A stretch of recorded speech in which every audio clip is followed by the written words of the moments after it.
Hi friends, welcome to my channel. இன்றைக்கி ஒரு lunch recipe வாங்க செய்யலாம்.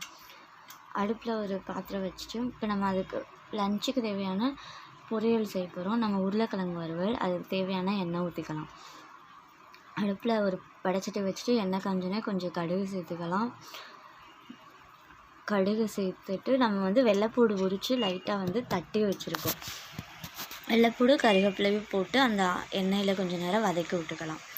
எண்ணெய் வதக்கி விட்டுட்டு உருளைக்கிழங்கு நம்ம தோல் சீவிட்டு பொடியாக கட் பண்ணி வச்சுருக்கோம். அதை இப்போ நம்ம சேர்த்துக்கலாம். அதை சேர்த்து அந்த ஆயிலில் கொஞ்சம் நேரம் லைட்டாக வதக்கி விட்டுக்கலாம். இப்போ உப்பு கொஞ்சம் சேர்த்துக்கலாம். உப்பு, மஞ்சத்தூள் கொஞ்சம் சேர்த்துக்கணும். அப்புறம் வர மிளகாத்தூள் அந்த இது கொஞ்சம் சேர்த்து நல்லா கிளறி விட்டுக்கோங்க.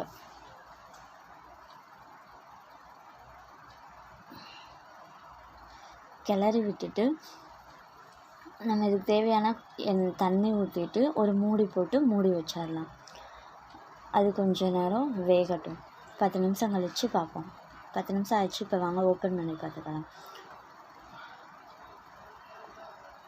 ஓப்பன் பண்ணால் தண்ணியெல்லாம் நம்ம ஊற்றின தண்ணியெல்லாம் நல்லா சுண்டி நம்மளோட உருளைக்கிழங்கு வறுவல் ரெடி ஆகிடுச்சு. இது லெமன் சாப்பிட்றதுக்கு செம்மையாக இருக்கும். நல்லா தண்ணியெல்லாம் சுண்டுற அளவுக்கு வதக்கி எடுத்துக்கோங்க. இப்போது ரெடி. அடுத்து வாங்க நம்ம எப்படி லெமன் சாப்பாடு செய்யலான்னு வாங்க பார்க்கலாம். அடுப்பை ஃபஸ்ட்டு பற்ற வச்சுக்கோங்க. ஒரு சின்ன வடைச்சட்டி வச்சுக்கோங்க. இது சிம்பிள் ரெசிபி, ஆனால் டேஸ்ட் நல்லாயிருக்கும். மத்தியானம் சாப்பிட்றதுக்கு நீங்களும் செஞ்சு பாருங்கள். ஒரு பாத்திரம் வச்சுக்கலாம். பாத்திரத்தில் எண்ணெய் ஊற்றிக்கலாம். எண்ணெய் ஊற்றிட்டு நம்ம இதுக்கு தேவையானது வரமிளகா, வெந்தயத்தூள், பெருங்காயம், உப்பு, மஞ்சத்தூள், கருவேப்பிலலாம் எடுத்து வச்சுருக்கோம். அப்புறம் எலுமிச்சம்பழம் புழிஞ்சு வச்சுருக்கோம். இப்போ வாங்க செய்யலாம். ஒரு அடுப்பில் பாத்திரம் வச்சுருந்தோம்ல, அது ஹீட் ஆகிடுச்சு. இப்போ எண்ணெய் ஊற்றிக்கலாம். எண்ணெய் கொஞ்சம் சேர்த்து ஊற்றிக்கோங்க. அப்போ தான் டேஸ்ட் கொஞ்சம் நல்லாயிருக்கும். அதனால் அப்புறம் இப்போ எண்ணெய் ஊற்றியாச்சு. இப்போ கடுகு சேர்த்துக்கலாம். கடுகு சேர்த்துட்டு கடுகு கொஞ்சம் நல்லா பொரிய விடுங்க. கடுகு பொரியாட்டி நல்லாவே இருக்காது. அதனால் கொஞ்சம் அதுக்கு டைம் கொடுங்க கடுகு பொரிகிறதுக்கு.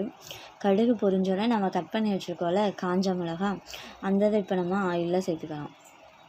அது சேர்த்த உடனே லைட்டாக வதக்கி விட்டு நம்ம மஞ்சத்தூள், வெந்தயத்தூள், உப்பு, பெருங்காயம், கருவேப்பிலை இது மொத்தமாக அப்படியே ஒரு தட்டில் எடுத்து வச்சு எல்லாத்தையும் டக்குன்னு எண்ணெயில் போட்டுக்கணும். அதை போட்ட அடுத்த செகண்டே நம்ம தண்ணி கொஞ்சம் எடுத்து வச்சுருக்கணும். அதை தண்ணியை சேர்த்துட்டு கிளறி விட்டுக்கோங்க. ஏன்னா அது டக்குன்னு தீஞ்சு போச்சுன்னா நல்லா இருக்காது. ஸோ அதனால் கொஞ்சம் பார்த்து தண்ணி பக்கத்தில் வச்சுக்கோங்க. இது செய்ய போகிறப்போ நம்ம இப்போ கிளறி விட்டுட்டு நம்ம இப்போ லெமன் ஜூஸ் ஊற்றிக்கலாம். எக்ஸ்பீரியன்ஸ் இருந்துச்சுன்னா நீங்கள் லெமன் ஜூஸாகவே ஃபஸ்ட்டு ஊற்றிக்கலாம். எனக்கு கொஞ்சம் எக்ஸ்பீரியன்ஸ் கம்மினால நான் ஃபஸ்ட்டு கொஞ்சம் தண்ணி கலந்துட்டு அப்புறமா தான் லெமன் ஜூஸ் ஊற்றுவேன். அது கொஞ்சம் நேரம் கொதிக்க விடுங்க. நம்ம குக்கரில் உப்பு போட்டு கொஞ்சம் சாதம் செஞ்சு வச்சுருக்கோம்.